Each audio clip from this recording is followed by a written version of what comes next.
Bismillahirrahmanirrahim. Innal hamdulillah nahmaduhu wa nusalli alal karim. Amma ba'd. Assalamu alaykum wa rahmatullahi wa barakatuhu. Urmatly musulman bir tuğanlar. Bugün biz sizlerge takıvaçılık turalı, takıva adam, je bolboso Kudaydan korkkan adam kanday bolot? Kanday sıfatlarga ee bolot? Oşol turalı söz kılabız. Kudaydan korkkan adamdın 7 alamatı var. Je bolboso 7 belgisi var. Birinçisi, tilinde bilinet, жалган сүйлөөдөн, ушак айтуудан, ашыкча пайдасы жок сөздөрдү сүйлөөдөн сактанып, зикир менен, Куран окуу менен, илим алуу менен алектенет. Экинчиси, курсагын көзөмөлдөйт.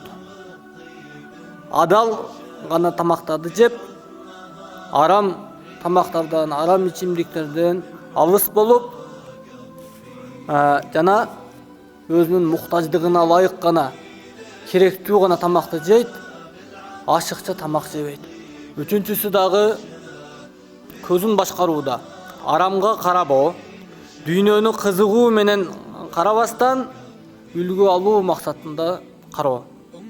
Төртүнчүсү колун иштетүүдө коркуу, колун арамга сунбоо. Чындыгында кол нематын ибадатка, жакшы амалдарга гана иштетүү керек. Бешинчиси, бутун иштетүүдө Кудайдан коркуу, күнөө ишке барбоо. Алтынчысы, жүрөктү башкарууда дагы Аллахтан коркот. Такыбачылык. Ал кандай? Жүрөктөн душмандыкты чыгаруу, жек көрүүнү чыгаруу, көрө албастыкты чыгарып, ордуна жакшы насаатты, мусулмандарга болгон меримди киргизүү. Ал эми акыркы 7-чи белгиси амал кылууда Кудайдан коркуу.